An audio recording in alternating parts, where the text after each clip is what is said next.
भाजपचे प्रदेश सरचिटणीस संजय केनेकर यांचा मुलगा हर्षवर्धन केनेकर यांच्या लग्नासाठी आज राज्याचे मुख्यमंत्री देवेंद्र फडणवीस संभाजीनगरमध्ये आले होते। भाऊ, मोठा कार्यक्रम झाला, फडणवीसांची उपस्थिती होती, काय वाटतंय?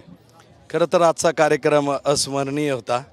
देवेंद्रजी येणार होता म्हणून माझ्या बूथच्या कार्यकर्त्यापासून सगळ्यांना मला लग्नाला बोलायची इच्छा होती। ती आज मी बोलवलं।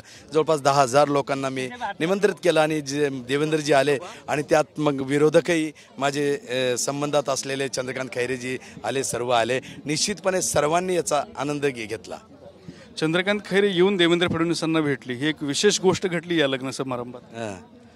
आता त्यांनी सांगितलं तुमचं सामान तुम्ही परत घेऊन जा, परंतु देवेंद्रजी म्हणले तुम्ही कशाला थांबता, काय राहिलं?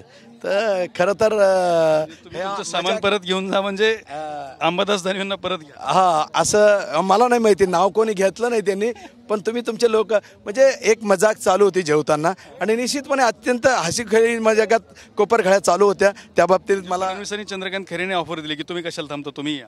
हा नाही, ऑफर नाही दिली, राहिलं काय सांगितलं तर आता काय ते भेटायला आले तर त्यांनाही कळालं नाही ना कशा करता आले।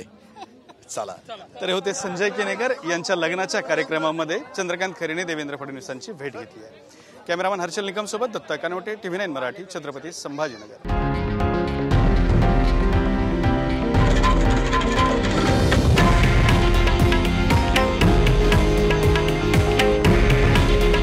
हे आहे देशातील नंबर 1 न्यूज नेटवर्क आणि आपण पाहत आहात TV9 मराठी। काळजी तुमची, हित महाराष्ट्राचं।